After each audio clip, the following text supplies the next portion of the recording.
নির্বাচন আর মাত্র কয়েকদিন বাকি। ঠিক এই সময়টাতে এসে বাংলাদেশ জামায়াতে ইসলামী যে নির্বাচনী ইশতেহার ঘোষণা করেছে তা নিয়ে সাধারণ মানুষের মনে কৌতূহলের চেয়ে প্রশ্নই বেশি জাগছে।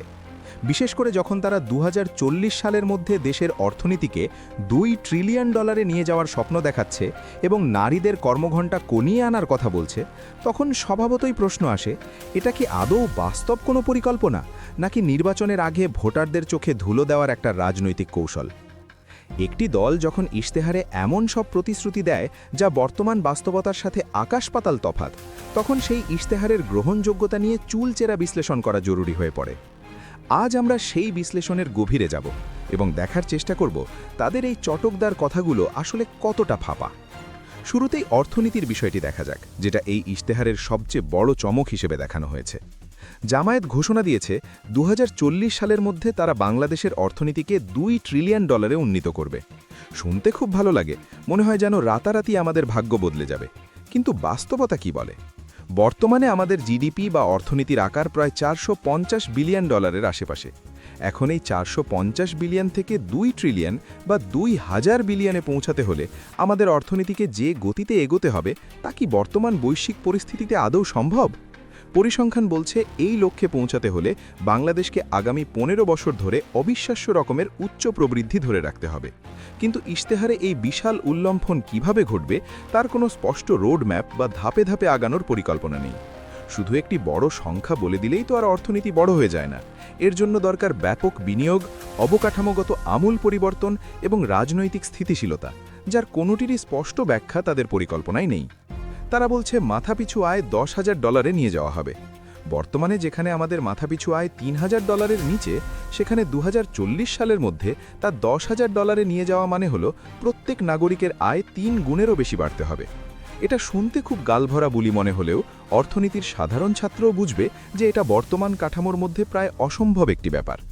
বিশ্লেষকরা বলছেন, প্রতি বছর যদি 50 লক্ষ নতুন কর্মসংস্থান তৈরি করতে হয় এবং জিডিপি প্রবৃদ্ধি 7% ওপরে রাখতে হয়, তবে যে ধরনের শিল্পায়ন দরকার তার কোনো ভিত্তি কি এখন তৈরি আছে? জামায়াত তাদের ইশতেহারে স্মার্ট ম্যানুফ্যাকচারিং, প্রযুক্তিভিত্তিক কৃষি এবং আইসিটি খাতের কথা বলেছে, কিন্তু এই খাতগুলো রাতারাতি গড়ে ওঠে না। এর জন্য যে বিশাল অর্থের প্রয়োজন, সেই টাকা কোথা থেকে আসবে তার কোনো উৎসের কথা তারা বলেননি। তাই $2 ট্রিলিয়ন অর্থনীতির স্বপ্ন দেখানোটা আসলে ভোটারদের আবেগ নিয়ে খেলা ছাড়া আর কিছুই মনে হচ্ছে না। এবার আসা যাক নারীদের কর্মঘণ্টা কমানোর বিষয়টিতে। এটি তাদের ইশতেহারের আরেকটি বিতর্কিত এবং অবাস্তব অংশ। তারা বলছে নারীদের, বিশেষ করে মায়েদের সম্মতি সাপেক্ষে কর্মঘণ্টা 5 ঘণ্টায় নামিয়ে আনা হবে। আপাতদৃষ্টিতে মনে হতে পারে এটি নারীদের জন্য খুব উপকারী একটি উদ্যোগ, কিন্তু একটু গভীরভাবে চিন্তা করলেই বোঝা যায় এই প্রস্তাবটি আসলে নারীদের কর্মক্ষেত্র থেকে ছিটকে ফেলার একটি পরোক্ষ ব্যবস্থা হতে পারে।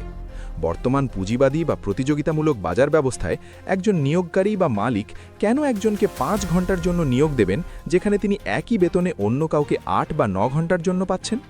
যদি নারীদের কর্মঘণ্টা কমিয়ে দেওয়া হয়, তবে বেসরকারি প্রতিষ্ঠানগুলো নারীদের নিয়োগ দিতে নিরুৎসাহিত হবে। এতে করে নারীদের কাজের সুযোগ বাড়ার বদলে উল্টো কমে যাবে। ডাক্তার শফিকুর রহমান ব্যাখ্যা দিয়েছেন যে অনেক নারী মা হওয়ার পর চাকরি ছেড়ে দেন, তাই এই ব্যবস্থা। কিন্তু বাস্তবতা হলো কর্মঘণ্টা কমিয়ে দিলেই সমস্যার সমাধান হয় না, বরং এর ফলে নারীরা গুরুত্বপূর্ণ পদ থেকে বঞ্চিত হতে পারেন। কর্পোরেট জগৎ বা যে কোনো পেশাদারী জায়গায় কাজের ধারাবাহিকতা এবং সময় দেওয়াটা খুব জরুরি। সেখানে যদি নারীদের জন্য আলাদা নিয়ম করে সময় কমিয়ে দেওয়া হয়, তবে তাদের দক্ষতা এবং পদোন্নতির সুযোগ নিয়ে প্রশ্ন উঠবে। সমালোচকরা মনে করছেন এই প্রস্তাবটি নারীদের সুবিধার্থে নয়, বরং তাদের ঘরমুখী করার বা কর্মক্ষেত্রে তাদের ভূমিকা সীমিত করার একটি কৌশল হতে পারে। একটি আধুনিক রাষ্ট্রে নারীদের সমান অধিকার এবং সমান সুযোগ নিশ্চিত করার বদলে তাদের জন্য আলাদা বা সীমিত নিয়ম চালু করাটা আসলে তাদের মূলধারা থেকে পিছিয়ে দেওয়ারই নামান্তর। ইশতেহারে কৃষিকে প্রযুক্তি নির্ভর করার কথা বলা হয়েছে। স্মার্ট সেচ, আধুনিক যন্ত্রপাতি এবং ডিজিটাল বাজারের কথা বলা হয়েছে। কিন্তু বাংলাদেশের প্রান্তিক কৃষকরা, যারা এখনও সনাতন পদ্ধতিতে চাষাবাদ করেন এবং যাদের নুন আনতে পান্তা ফোরায়, তারা কিভাবে হঠাৎ করে স্মার্ট ফার্মিংয়ের সাথে খাপ খাওয়াবেন? এর জন্য যে প্রশিক্ষণ এবং প্রযুক্তির সহজলভ্যতা দরকার, তা নিশ্চিত করার কোনো বাস্তবমুখী পরিকল্পনা ইশতেহারে নেই। তাছাড়া শিল্প খাতে ভারী শিল্প প্রতিষ্ঠার কথা বলা হয়েছে, কিন্তু ভারী শিল্প প্রতিষ্ঠার জন্য যে দীর্ঘমেয়াদী জ্বালানি নিরাপত্তা এবং রাজনৈতিক স্থিতিশীলতা প্রয়োজন, তা নিশ্চিত করার কোনো রূপরেখা দেওয়া হয়নি। বিদেশি বিনিয়োগ আনার কথা বলা হচ্ছে, কিন্তু দেশের রাজনৈতিক ইতিহাস এবং জামায়াতের নিজস্ব অতীত কর্মকাণ্ড কি বিদেশি বিনিয়োগকারীদের আশ্বস্ত করতে পারবে? এটি একটি বড় প্রশ্ন। বিশেষজ্ঞরা মনে করছেন তারা তুরস্ক বা মালয়েশিয়ার মতো একটি মডারেট বা মধ্যপন্থী ইসলামী দলের ইমেজ তৈরি করতে চাইছে। কিন্তু ইশতেহারে বড় বড় কথা লিখলেই কি আর ইমেজ বদলানো যায়? এর জন্য দরকার বিশ্বাসযোগ্যতা, যা তাদের ক্ষেত্রে বড় একটা ঘাটতি হিসেবেই রয়ে গেছে। তারা শিক্ষা খাতে জিডিপির ৬% বরাদ্দের কথা বলেছে। এটি নিঃসন্দেহে একটি ভালো প্রস্তাব, কিন্তু আমাদের বাজেটের যে আকার এবং রাজস্ব আয়ের যে সীমাবদ্ধতা, তাতে হঠাৎ করে এক খাতে এত বিশাল বরাদ্দ দেওয়াটা কি সম্ভব? একইভাবে স্বাস্থ্য খাতে বাজেট ৩ গুণ করা এবং প্রতিটি জেলায় মেডিকেল কলেজ করার কথাও বলা হয়েছে। কিন্তু অবকাঠামো বানালেই তো হয় না, সেখানে ডাক্তার, নার্স এবং আধুনিক যন্ত্রপাতি নিশ্চিত করাটা বড় চ্যালেঞ্জ। আমাদের বর্তমান স্বাস্থ্য ব্যবস্থায় যে জনবল সংকট রয়েছে তা রাতারাতি কিভাবে সমাধান হবে সে বিষয়ে ইশতেহারে কোনো দিক নির্দেশনা নেই। তাই মনে হচ্ছে এই প্রতিশ্রুতিগুলো কেবল নির্বাচনের আগে মানুষকে খুশি করার জন্যই দেওয়া হয়েছে, বাস্তবায়নের কোনো চিন্তা থেকে নয়। আইসিটি খাতে তরুণদের দক্ষ করা এবং ফ্রিল্যান্সিংয়ের মাধ্যমে বৈদেশিক মুদ্রা আয়ের কথা বলা হয়েছে। এটি বর্তমান সময়ের দাবি, কিন্তু এর জন্য প্রয়োজন নিরবিচ্ছিন্ন ইন্টারনেট, বিদ্যুৎ এবং আন্তর্জাতিক পেমেন্ট গেটওয়ের সহজীকরণ। ইশতেহারে এসব সমস্যার সুনির্দিষ্ট সমাধানের চেয়ে গতবাঁধা প্রতিশ্রুতির ছড়াছড়িই বেশি দেখা যাচ্ছে। তারা বলছে ৭ কোটি কর্মক্ষম যুবশক্তির জন্য দেশে বিদেশে কর্মসংস্থান করবে, বিদেশে ৫০ লক্ষ লোক পাঠানোর কথা বলা হয়েছে। কিন্তু বিশ্ববাজারে এখন অদক্ষ শ্রমিকের চাহিদা কমছে। কারিগরি প্রশিক্ষণ দিয়ে এত বিপুল সংখ্যক মানুষকে বিদেশে পাঠানোর মতো সক্ষমতা আমাদের প্রশিক্ষণ কেন্দ্রগুলোর আছে কি? আর আন্তঃসরকার চুক্তির মাধ্যমে কম খরচে বিদেশে পাঠানোর বিষয়টিও সম্পূর্ণভাবে কূটনৈতিক সফলতার উপর নির্ভর করে, যা কেবল ইশতেহারে লিখে দিলেই হয়ে যায় না। সরকারি চাকরিতে আবেদন ফি বাতিল এবং মেধার ভিত্তিতে নিয়োগের কথা বলা হয়েছে, যা তরুণদের কাছে খুব জনপ্রিয় হতে পারে। কিন্তু আসল সমস্যা তো ফি নয়, আসল সমস্যা হলো নিয়োগ প্রক্রিয়ায় দীর্ঘসূত্রিতা এবং স্বচ্ছতার অভাব। সেই সিস্টেম বা কাঠামো পরিবর্তনের কথা স্পষ্টভাবে না বলে শুধু ফি বাতিলের কথা বলাটা এক ধরনের চটকদার বিজ্ঞাপন ছাড়া আর কিছু নয়। তারা স্থায়ী শিক্ষা কমিশন গঠনের কথা, দরিদ্র শিক্ষার্থীর ভাতার কথা বলেছে। এগুলো শুনতে খুব জনদরদি মনে হয়, কিন্তু রাষ্ট্রের আয়ের উৎস না বাড়িয়ে এত ভর্তুকি আর ভাতার টাকা আসবে কোথা থেকে? অর্থনীতিবিদরা সবসময় বলেন, আয়ের সাথে ব্যয়ের সামঞ্জস্য না থাকলে সেই বাজেট বা পরিকল্পনা মুখ থুবড়ে পড়তে বাধ্য।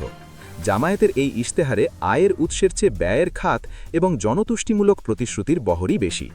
সবচেয়ে বড় কথা হলো, এই সব পরিকল্পনা বাস্তবায়নের জন্য প্রয়োজন একটি শক্তিশালী এবং দক্ষ প্রশাসন।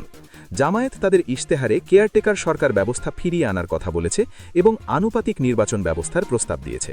এগুলো বাস্তবায়নের জন্য সংবিধান সংশোধন এবং অন্যান্য রাজনৈতিক দলগুলোর ঐক্যমাত্র প্রয়োজন। বর্তমান রাজনৈতিক পরীক্ষাপ্রেক্ষিতে যেখানে দলগুলোর মধ্যে মুখ দেখাদেখি বন্ধ, সেখানে এমন বড় ধরনের সাংবিধানিক পরিবর্তন কিভাবে সম্ভব? আর যদি রাজনৈতিক স্থিতিশীলতাই না থাকে, তবে ২০৪০ সালের ভিশন বা $2 ট্রিলিয়ন অর্থনীতি তো দূরের কথা, স্বাভাবিক উন্নয়নের গতি ধরে রাখাই কঠিন হবে। তাই তাদের এই ইশতেহারকে অনেক বিশ্লেষক আকাশকুসুম কল্পনা বা দিবা স্বপ্ন বলে অভিহিত করছেন। পরিশেষে বলা যায়, নির্বাচনের ঠিক ১ সপ্তাহ আগে এমন একটি ইশতেহার ঘোষণা করে জামায়াত হয়তো আলোচনার কেন্দ্রে আসতে চেয়েছে। $2 ট্রিলিয়ন অর্থনীতি, নারীদের ৫ ঘন্টা কাজ, ইনসাফ ভিত্তিক রাষ্ট্র, এই শব্দগুলো নিঃসন্দেহে আকর্ষণীয়। কিন্তু যখনই আমরা এর পেছনের বাস্তবতা, স্থিতিবিদ্যা এবং বাস্তবায়নযোগ্যতা নিয়ে প্রশ্ন তুলি, তখনই এর অসারতা বেরিয়ে আসে। ইশতেহারটি পড়লে মনে হয় এটি কোনো উন্নয়নশীল দেশের বাস্তব সমস্যার সমাধানের দলিল নয়, বরং কোনো এক কাল্পনিক স্বর্গের বর্ণনা। ভোটাররা এখন অনেক সচেতন। তারা কেবল মুখের কথায় বিশ্বাস করেন না, তারা দেখতে চায় কাজের রোডম্যাপ। সেই রোডম্যাপের স্পষ্ট অভাব এবং তাদের অতীত ইতিহাসের ভার, সব মিলিয়ে এই ইশতেহারটি কতটা বাস্তব আর কতটা রাজনৈতিক ভাওতাবাজি তা বিচার করার ভার এখন জনগণের হাতেই রইল। তবে নির্মোহ বিশ্লেষণে এটি স্পষ্ট যে এই ইশতেহারে বাস্তবতার চেয়ে আবেগের এবং পরিকল্পনার চেয়ে প্রলোভনের উপস্থিতি অনেক বেশি প্রবল।